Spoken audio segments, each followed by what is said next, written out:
In the Jewish calendar, we have fast days that commemorate tragic events that have happened throughout our history.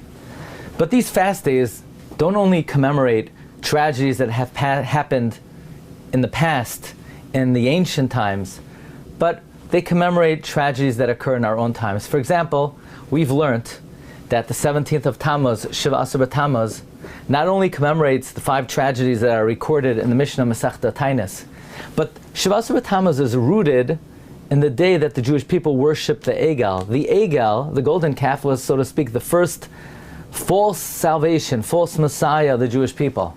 And therefore, Shiva Asar Tammuz is a day that is dedicated to mourn the tragedy of the false Mashiach that has reoccurred throughout all the generations.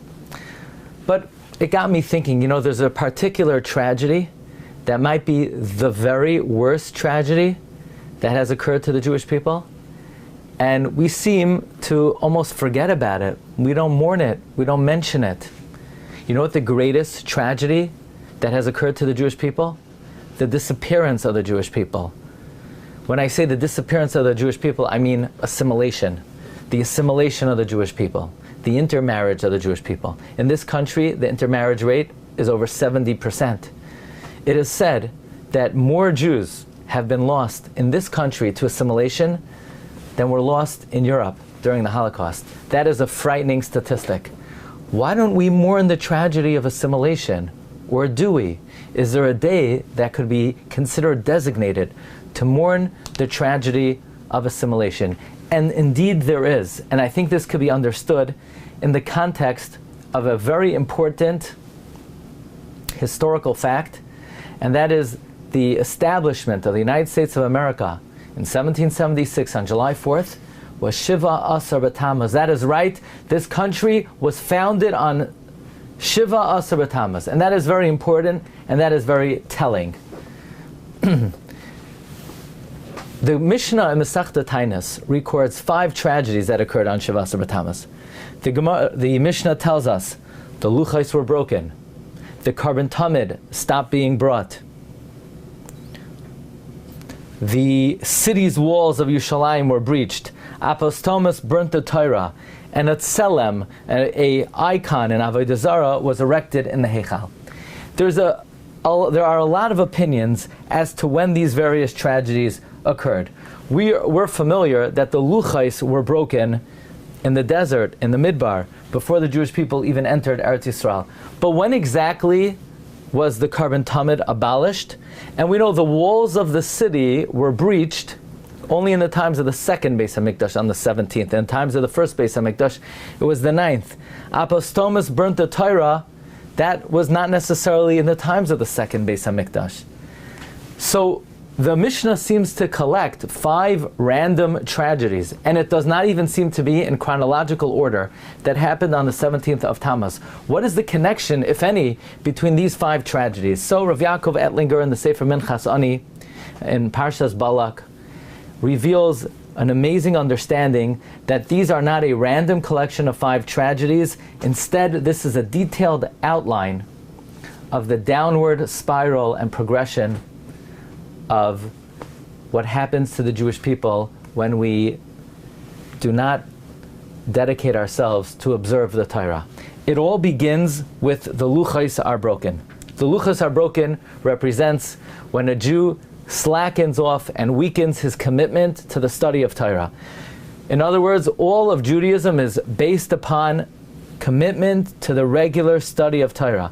But when the luchos are broken, when that fixed commitment to Torah study breaks, the next step is batel hatamid. Our daily observance of tefillah is nullified. Maybe at first one would stop going to minyan on a weekday that there's no kriyas haTorah, like a Tuesday, a Wednesday, a Friday. And after that, maybe they would stop going Mincha Marav, and then even on a Monday and Thursday, and then maybe on a Friday night or Shabbos by Mincha, and then even Shabbos morning, and then the next thing they know they're only coming once a month, and then only high holidays, and then only Yom Kippur, and then it's finished.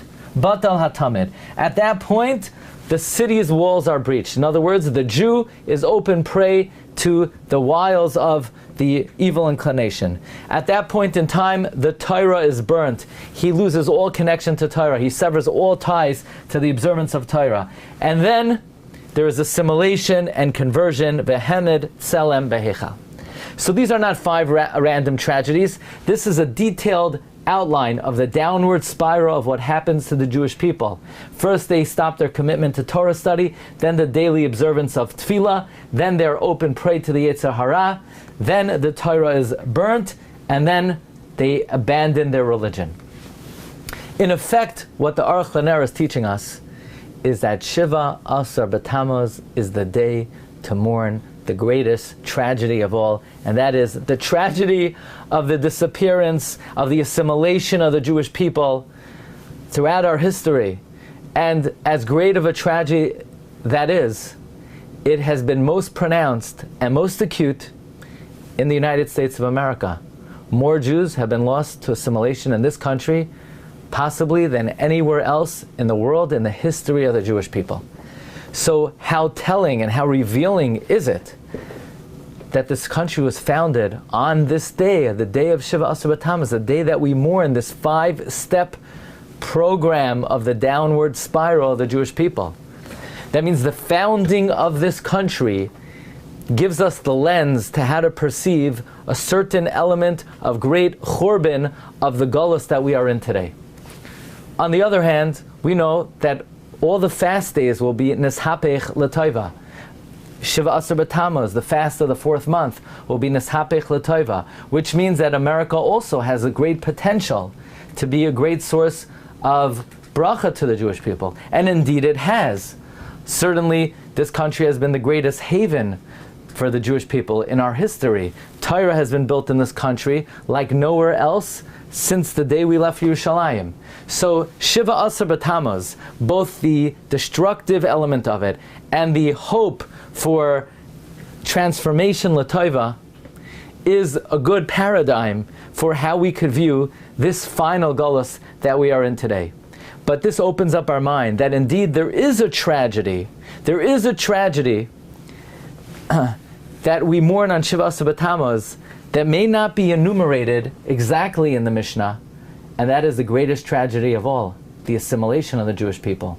And in a certain sense, Shiva Asar B'Tammuz is the dedicated day to mourn the greatest tragedy that has ever happened to Klal Yisrael, and that is the unfortunate disappearance of the Jewish people through assimilation. So we hope through Tzoim Haravi Yiyah L'Beis Yehuda L'Sasain U'L'Simcha, and we reverse this course, because the same way it begins, the downward spiral begins with abandoning Torah study, it also begins with embracing Torah study. You know, the 3 weeks have 528 hours, corresponding to the 528 prakim in the Shisha Sidrei Mishnah. That is mafteach. Mafteach is gematria 528, to indicate